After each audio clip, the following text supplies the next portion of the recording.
Hello everybody, all your gorgeous smiley faces on the other end of the screen. Welcome back to another episode of Get to Know Me.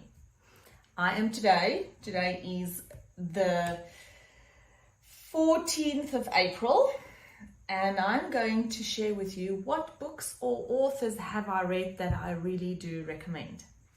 Now, I have obviously read more than one or two books, and I find it very difficult to narrow it down. So I thought what I'll do is I'll bring you a variety of books, different categories that have really made a big impression on my life. The first one that I will share with you is from Mel Robbins, The 5-Second Rule. Now, if you would like to have any encouragement in life, to be you, to be uniquely you, and to not fear what goes on in your heart so that you can share that with the world outside, then I would really strongly encourage you to get onto Mel. I actually listened to the audiobook and then also got the hard copy of the book because I loved it so much. And this is the message that she gives you. There is only one you, and there will never be another one. That's your power. So it's a really powerful book in the sense that it helps you bring your power or your superpower to the world outside. And I do encourage you to grab it and read it. It was an easy read. It's a very motivational read, and it has most certainly helped me not procrastinate, I guess, on the message that's in my heart that I so want to share with people outside of my head, and just basically do what I think is the right thing before those 5 seconds pass and you start doubting yourself. So that's the first one, Mel Robbins. The second book that I really enjoyed, and I read this quite a while ago, I don't have a copy on me at the moment, is Losing My Virginity from Richard Branson. I did enjoy learning about all of Richard's business aspects and the story of how he became himself and how the whole Virgin brand was built. And I do really enjoy the fact that, again, similar to sort of what this book portrays, is the fact that Richard just did what he believed in, and he had the courage to be himself and to think outside of the box and not to let life box him into, like, this is the square we believe that you should be in, and that's the only square you can function under, because that's not the way I like to live my life, and I challenge the status quo every day. If you say to me that that's the way we've always done things, then I'll say, but then why haven't we started changing that? Because there's always things that we can get better at, and technology have changed life so much. Things develop and just get better. So if things are just, if you say to me, oh, we always do it this way, it's always been this way, then I'll start questioning, but why haven't you actually started doing things in a better way? Because there are always ways to make things better. So that was Richard Branson's Losing My Virginity. And another book that I really so enjoyed was, now this is the Afrikaans version, but Die Story, or The Story. And The Story by Max Lucado and Randy Frazee was a book that had a massive influence in my life when I just moved to Australia. I think somebody told me about this book just before I left South Africa. One of my friends told me that they read it, or they started reading it. And, the idea or the memory of this book hung around in my head.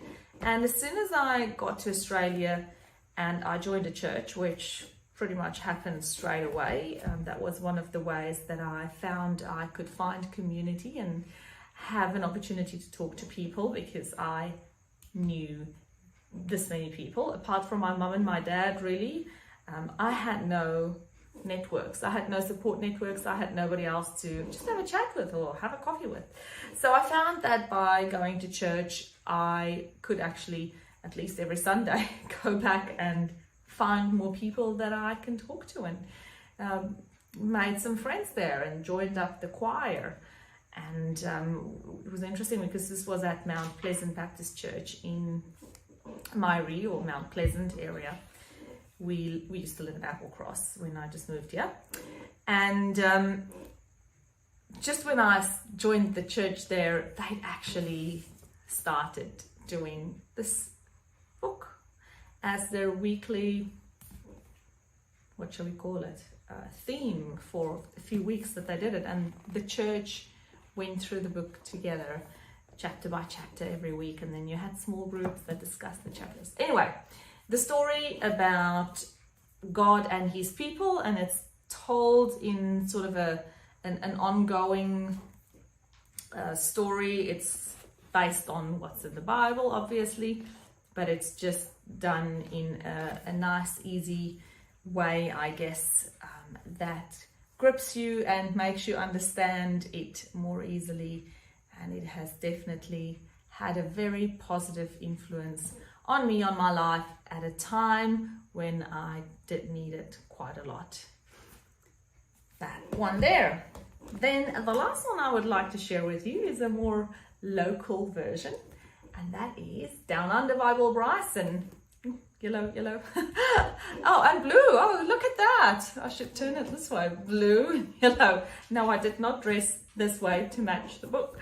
But Bill Bryson, sir. Wow, you're not sir. Richard Branson is sir, but Mr. Bryson, I guess I could call you Mr. Bryson. This man has a way of writing that just is so intriguing and funny and witty, and he's not Aussie, I think he's British. But this book Down Under obviously tells of his experience when he came to visit Australia. And if you've never read it, please do yourself a favor and read it. It is really a delight to read. It's funny, it's witty, it gives a lot of facts about Australia, but it does it in such a way that you'd want to know more, not in a like, this is history and no, it's incredibly funny and witty. If you like the British humor, I do, lots, then you will enjoy this. And also the other thing that it does is it really informs you about where Australia was and where it's come from and where it's essentially going. It gave me such a good grip on Australian background, on why and how people say things and do things the way they do. And even though I read it pretty much when I just arrived in Australia, I have subsequently delved into it again, and I enjoyed it yet again, because now I see and read other aspects of the book and appreciate other parts of it, which I didn't really understand the first time around because I hadn't lived in Australia that long then. And now that I've lived and breathed it, you just pick up on other nuances that is really fun. So those are the books, the 4 books that I wanted to share with you that I thought was really a good spend of my time, and I would certainly encourage you to get your hands on those. Audiobook or hard copy version, they're all great. I do find audiobooks really lovely because I can listen to them on the go. Okay guys, thanks so much again for hanging around and getting to know me a bit better. I sincerely hope that you will be here tomorrow again, same time and same place. And if you want to give me some interesting books to read, good books that has made a difference to your life, or you think that would be fascinating for me, please hit me up in the comments below. I would love to get some more ideas of good books. Thank you, and we'll see you next time. Bye bye.